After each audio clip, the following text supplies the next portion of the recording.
Prime Minister Modi, the incurable workaholic, finally took a weekend off in Wuhan, China.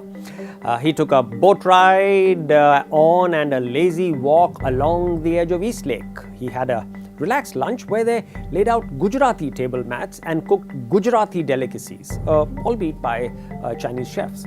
President Xi, his host, coaxed him to try exotic teas brewed by charming Oriental hostesses, telling him how much he had enjoyed watching Bollywood blockbusters like Dangal and Secret Superstars. It's being whispered that Modi wanted to sue for a ceasefire, at least until the 2019 re-election challenge is behind him. For over 2 years now, Beijing has thrown a tightening lasso around India's chicken neck, prowling the Indian Ocean with an increasingly sophisticated navy, outwitting us in Maldives, Nepal, Sri Lanka and Myanmar, culminating in the battle for Bhutan at Doklam. Plus, of course, an elevated 425 more LAC transgressions by the PLA troops in 2017. If a few more Doklams were to happen, the right wing's carefully nurtured warriors of Twitter and TV jingoism and hate could become a Frankenstein, forcing Modi into a military misadventure which could backfire and cost him the 2019 race. So his was a petition for peace. But what about President Xi? Why did he invest a weekend eating dhokla when he would rather be enjoying his favorite steak? Has China been left on the sidelines of a possible Korean truce? Has China underestimated the potential economic damage that can be caused by a cavalier policy of punitive American tariffs? That certainly seems to be the case, given the Chinese scramble to de-escalate a crippling trade war. And what if India is snagged into that dreaded quad of an America, Japan, Australia, India military axis? Best therefore to park India with a palliative in Wuhan and strain every sinew to tackle the troublesome Mr. Trump.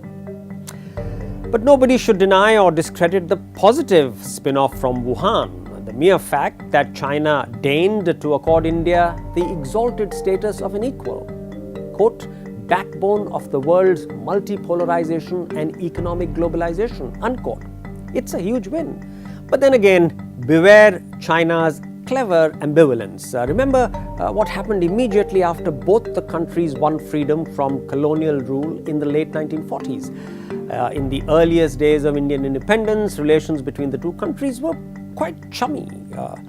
Prime Minister Nehru, who was infatuated with what he called the other great country of Asia, became one of the first leaders to recognize communist China as a sovereign nation after the 1949 revolution. In fact, the relationship in those days was colloquially characterized as Hindi Chini Bhai-Bhai, or Indians and Chinese are brothers. Despite US pressure, Nehru refused to implicate China as the aggressor in the Korean War.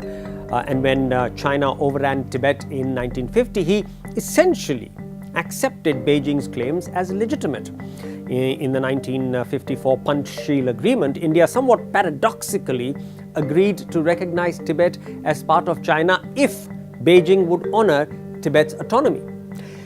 Doubts about China began to plague Nehru by 1956. Around the same time, the Chinese were discovered building a road between Tibet and Xinjiang through India-controlled Aksai Chin territory that soon became appearing on Chinese maps as part of China.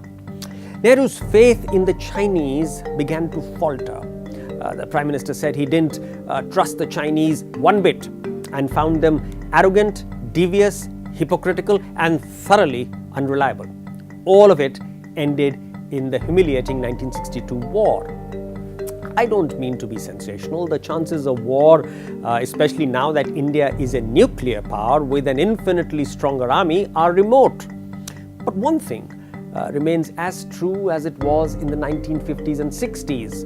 China respects only power, and India must buttress its strengths, either by itself or through alliances, if it wants China to take India seriously. All the feel-good stuff at Wuhan notwithstanding. else the return of the Bhai-Bhai brotherly love slogan can be treacherous.